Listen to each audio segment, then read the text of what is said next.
नमस्कार दोस्तों, आज का हमारा टॉपिक है एपिलेप्सी यानी कि मिर्गी जिसको हम गाँव में बोलते हैं या इसको हिंदी में मिर्गी कहा जाता है। दोस्तों मिर्गी क्या होता है इसके बारे में जानेंगे। एपिलेप्सी यानी कि मिर्गी एक ऐसी बीमारी है जिसमें बार-बार दौरे पड़ते हैं। तो एपिलेप्सी में क्या होता है जो पेशेंट होता है उसको बार-बार दौरे पड़ते हैं, फिट्स वगैरह आते हैं, इसको हम एपिलेप्सी कहते हैं। नमस्कार दोस्तों, यूजुअल हेल्थ में आपका स्वागत है। मैं आपका दोस्त रजिस्टर्ड फार्मासिस्ट आर के शर्मा। दोस्तों आज के वीडियो के इस टॉपिक में हम एपिलेप्सी के बारे में संपूर्ण जानकारी जानेंगे, जैसे कि एपिलेप्सी होने का क्या कारण होता है, एपिलेप्सी में क्या लक्षण देखने को मिलते हैं, एपिलेप्सी का डॉक्टर द्वारा क्या इलाज किया जाता है, एपिलेप्सी में कौन सी जांचें कराई जाती हैं, एपिलेप्सी कितने प्रकार की होती हैं। तो सब कुछ इस वीडियो में जानेंगे। तो वीडियो बिना स्किप किए अंत तक देखें, जिससे आपसे कोई भी महत्वपूर्ण जानकारी ना छूट सके। वीडियो बीच में बिल्कुल भी स्किप ना करें।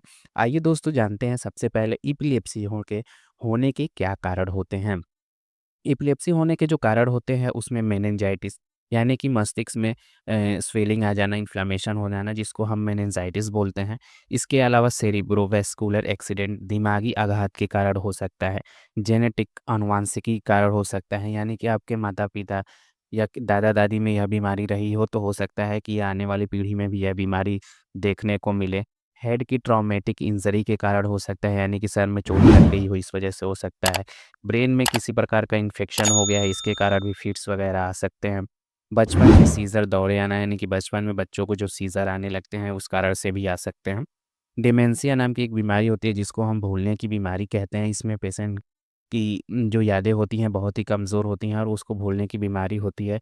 इस कारण से भी क्या होता है कि कभी-कभी एपिलेप्सी हो सकती है। इसके अलावा स्ट्रोक तथा अन्य वैस्कुलर डिज़ीज़ जो होती हैं इसके कारण भी हो सकती है। तो ये जो सारे कारण होते हैं, इन सभी कारणों की वजह से एपिलेप्सी यानी कि मिर्गी आ सकती है।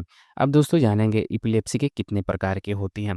तो यहाँ पे एपिलेप्सी 2 प्रकार के होते हैं। इसमें एक ग्रैंड माल एपिलेप्सी होता है और एक पेटिट माल एपिलेप्सी होता है। दोस्तों इस वीडियो में हम सिर्फ ग्रैंड माल एपिलेप्सी के बारे में जानेंगे। पार्ट 2 में हम आपको पेटिट माल एपिलेप्सी के बारे में बताएँगे, तो पार्ट 2 देखना बिल्कुल भी ना भूलें। आइए दोस्तों जानते हैं ग्रैंड माल एपिलेप्सी के क्या लक्षण देखने को मिलते हैं।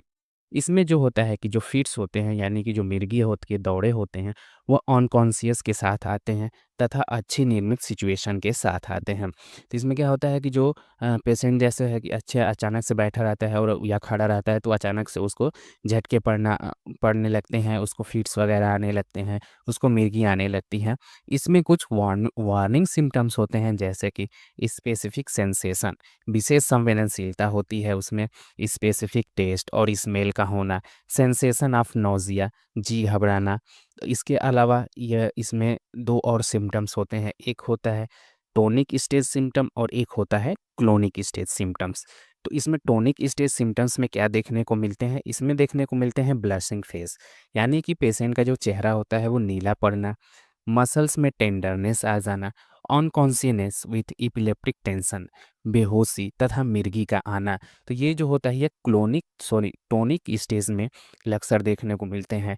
इसके अलावा क्लोनिक स्टेज में कौन से लक्षण देखने को मिलते हैं उसके बारे में जानें, तो इसमें मसल्स में टेंडरनेस आने लगता है, सिक्रेशन थ्रू माउथ, मुंह से झाग निकलने लगता है, यानी कि पेशेंट को कन्वल्सन के साथ साथ उसके मुंह से झाग भी आने लगते हैं, incontinence of urine and stool, मल मूत्र त्यागने पे नियंत्रण ना रहना पेशेंट का। तो ये क्या होता है, ये क्लोनिक स्टेज होता है।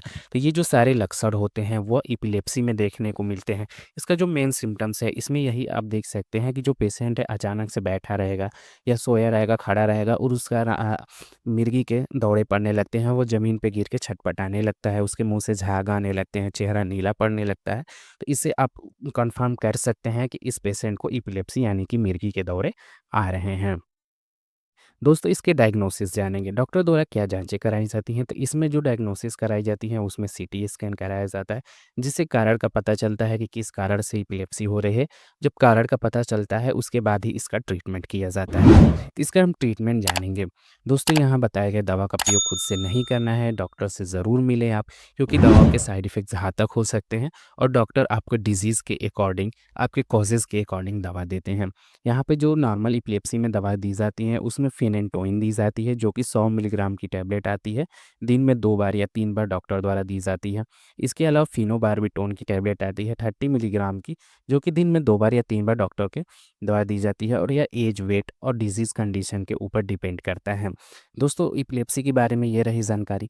पार्ट 2 में हम आपको पेटिट माल एपिलेप्सी के बारे में बताएँगे, तो वीडियो अगर अच्छी लगी हो तो लाइक करें, कमेंट करें, अपने दोस्तों के साथ शेयर करें ताकि उनको भी हेल्प मिल सकते हैं। ऐसे ही महत्वपूर्ण जानकारी, दवा और बीमारी के बारे में जानने के लिए हमारे चैनल यूजुअल हेल्थ को सब्सक्राइब करें। धन्यवाद दोस्तों।